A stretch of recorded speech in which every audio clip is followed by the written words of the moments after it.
오늘 저는 누가복음 5장 37절 38절 말씀을 중심으로 새롭게 하시니 감사합니다는 제목으로 말씀 나누겠습니다.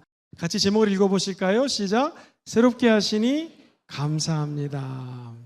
오늘 말씀 누가복음 5장 37절을 보니 새 포도주가 있습니다. 그런데 이 포도주를 낡은 가죽 부대에 넣는 사람이 하나도 없습니다. 만일 낡은 가죽 부대에 넣으면 어떤 일이 벌어지냐면 새 포도주가 부대를 터뜨려 버립니다. 그리고 포도주도 다 쏟아져 버리고 부대도 못 쓰게 됩니다.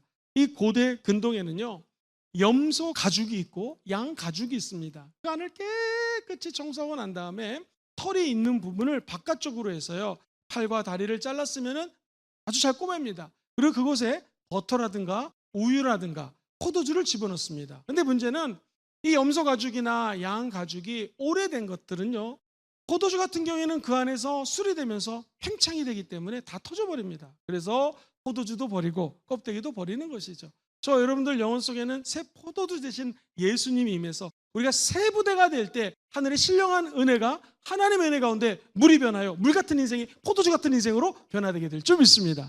다시 말해서 새 포도주는 새 부대에 담아야 되는 것이죠. 앞으로 6개월 동안 하나님의 은혜 가운데 새 부대가 될 걸 믿으시면 아멘 해볼까요?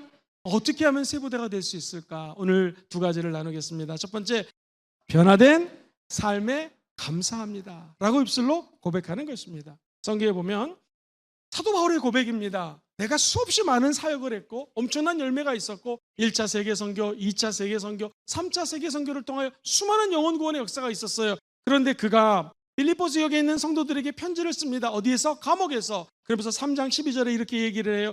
내가 이미 얻었다 함도 아니요 온전히 이뤘다 함도 아니라 오직 내가 그리스도 예수께 잡힌 바 된 그것을 잡으려고 한 가지 소망을 가지고 달려간다는 것입니다. 보통 예수 그리스도 하는데 이상합니다. 12절은 그리스도 예수라고 얘기해요. 왜 그럴까요? 그리스도는 기름 부으신 자, 다시 말해서 하나님의 아들 예수님의 신성을 앞세우는 것입니다. 내가 사로잡힌 바 되신 분은, 나를 사로잡으신 분은 그리스도, 기름 부은 자, 하나님의 아들이라는 것입니다. 저와 여러분들을 이것으로 부르셔서 영적인 거룩하게 사로잡게 해주신 분은 하나님의 아들 예수님이십니다. 그분이 저와 여러분들에게 불러주신 사명을 향하여 내가 달려가노라. 13절에 형제들아 나는 아직 내가 잡은 줄로 여기지 아니한다. 오직 한 일, 즉 뒤에 있는 것은 잊어버리고 앞에 있는 것을 잡으려고 달려간다는 것입니다. 표대를 향하여 그리스도 예수 안에서 하나님이 위에서 부르신 부르심에 뭐를 위하여 달려가요? 상을 위하여 달려가요. 그리스도 예수님이 나를 저 하늘에서 부르셨는데 그 부르심에는 반드시 상이 있다는 것입니다. 오늘 하나님께로 나아가는 자는 하나님이 살아계신 것을 믿으셔야 되고요, 하나님 부르신 자들에게는 상 주시는 것을 믿어야 됩니다. 그러면 하나님을 기쁘시게 하는 믿음을 갖게 되는 것이죠. 사랑하는 성도님들, 이 새 부대에 담으라는 말을 저도 묵상하다가 원어를 좀 찾아봤더니 새 부대, 새자 있죠. 새로운 것은 어떤 뜻이냐면 리뉴얼, 재생하다, 다시 리셋하다라는 거예요. 컴퓨터가 안 되면 껐다가 켜면 되는 것처럼 우리가 새 부대에 담는 것은요, 한번 내 영혼을 예수와 함께 죽어버리고 예수와 함께 부활하면 되는 것입니다. 그러나 무엇이든지 내게 유익하던 것을 내가 그리스도를 위하여 다 뭐로 여겨요? 해로 여긴다. 또한 모든 것을 해로 여김은 내 주 그리스도 예수를 아는 지식이 가장 고상하기 때문이라. 내가 그를 위하여 모든 것을 잃어버리고 배설물로 여김은 그리스도를 얻고 그 안에서 발견되려 함이니 내가 가진 의는 율법에서 난 것이 아니요 오직 그리스도를 믿음으로 말미암은 것이니 그 믿음으로 하나님께로부터 난 의로움이라. 사랑하는 성도님들, 사도 바울이 인생의 산전수전을 다 겪으면서 깨달은 것이 있었습니다. 그것은 예수 그리스도를 아는 것이 이 세상에서 가장 고상한 지식이라는 것입니다.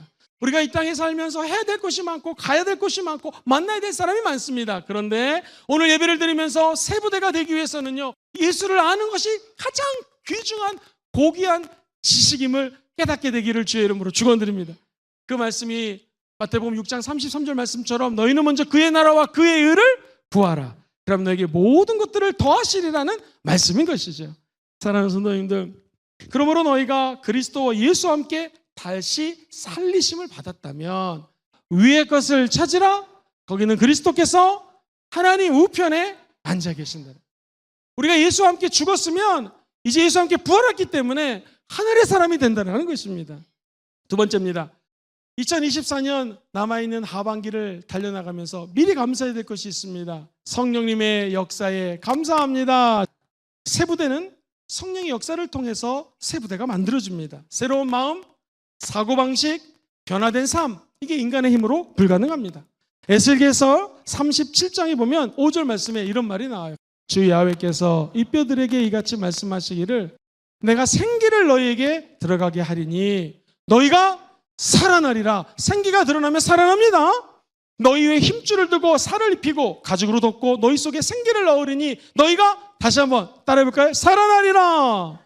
이게 중요한 게 아니라 살아나면 내가 야훼 하나님인 줄 너희가 알리라. 할렐루야. 주님을 아는 것이 가장 고상한 기회요, 축복이요, 형통의 밑거름이라는 것입니다. 그런데 그 다음에 문제가 생깁니다. 자, 그 다음 절 한번 읽어보겠습니다. 이에 내가 명령을 따라 대언하니 대언할 때 소리가 나고 움직이며 이 뼈 저 뼈가 들이맞아 뼈들이 서로 어떻게 됐어요? 연결되기 시작합니다. 이 말은요, 입술로 선포할 때 기적이 일어난다는 거예요.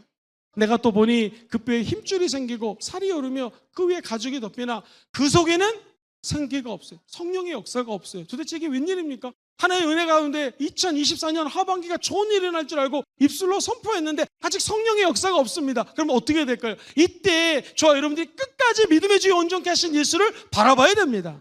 흔들리시면 안 됩니다. 그리고 주님 우리 함께하고 계심을 눈으로 믿고 확인하고 시인해야 된다는 것입니다. 오늘 본문 말씀은요, 성령의 역사가 없어요. 생기가 없습니다. 응답이 없습니다. 이때 에스겔서 그 다음 절에 하나님은 이렇게 말씀하십니다. 또 내게 이르시되 인자야 너는 생기를 향하여 대언하라. 생기에게 대언하여 이르기를 주 야훼께서 이같이 말씀하시기를 생기야 사방에서부터 와서 이 죽음을 당한 자에게 불어서 살아나게 하라 하셨다 하라. 우리 인생에도 생기가 없을 수 있습니다. 넘어질 수 있습니다. 질 수 있습니다. 그때마다 우리 입술로 선포해야 됩니다. 생기야 불어올지어다 살아날지어다.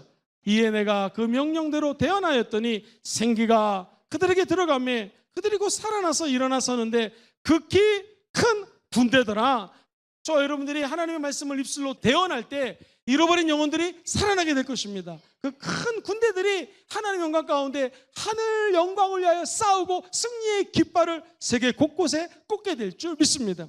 즉 신앙생활은요 두 가지입니다. affirmation, 입술로 대언하고 입술로 확언하는 것입니다. 두 번째 visualization, 끝까지 환상을 보며 꿈을 꾸며 하나님 우리의 자녀들이 잘 될 것을 믿습니다 라고 바라보는 것입니다. 상상하는 것입니다. 한번 따라해 볼까요? 입술로 시인하고 눈으로 꿈을 꾸는 것입니다. 이것이 성령의 역사입니다. 성령님은 우리에게 꿈을 주십니다. 마지막 때에 내가 내 영을 너희들에게 부어주리니 자녀들은 예언할 것이요 청년들은 환상을 보고 아비들은 꿈을 꾸리라. 할렐루야. 이 마지막 때에 성령이 임해서 저와 여러분들이 꿈을 꾸기를 주의 이름으로 축원드립니다. 나아가 오늘 에스겔서가 환상처럼 입술을 열어서 하나님 주신 비전을 선포할 때 이러한 기적이 일어나게 될 것입니다.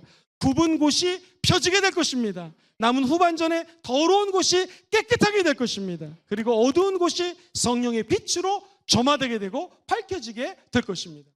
성경에 보니 에스겔서 36장 26절에 또 새 영을 너희 속에 주고 성령을 부어주시는 거죠. 새 마음을 너희에게 주되 성령을 부어주시면 우리의 마음이 새롭게 됩니다.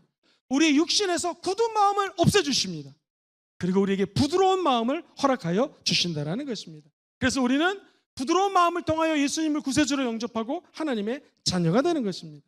예수님은 성령님의 가르침을 이해하고 실천할 수 있도록 우리에게 성령을 부어주십니다. 성령이 역사하시면 예수님의 가르침을 따라갈 수 있는 힘을 얻게 되는 것입니다. 보혜사라는 말은 우리를 보호해 주시는 분이라는 것, 그리고 우리를 위로해 주시는 분이라는 것. 저와 여러분들이 모르는 게 너무나 많기 때문에 성령님은 그것을 다 알려주시는 선생님이라는 것입니다. 그래서 성령이 우리 안에 들어오면 내가 사망의 음침한 골짜기를 다닐지라도 해를 두려워하지 않습니다. 왜냐하면 성령님이 이리가 쳐들어오면 막대기로 쫓아내 주시고, 저와 여러분들이 다 양 같아서 제갈 길로 그릇된 길로 가면 우리 주님이 목자가 되시기 때문에 우리 목에 지팡이를 걸어서 옳은 길로 인도해 주시는 것입니다. 그래서 시편 기자는 23편에 이렇게 고백을 하죠. 내가 사망의 음침한 골짜기를 다닐지라도 해를 두려워하지 않을 것은 주의 지팡이와 막대기가 우리를 도와주시고 안위해 주시고 위로해 주신다는 것입니다.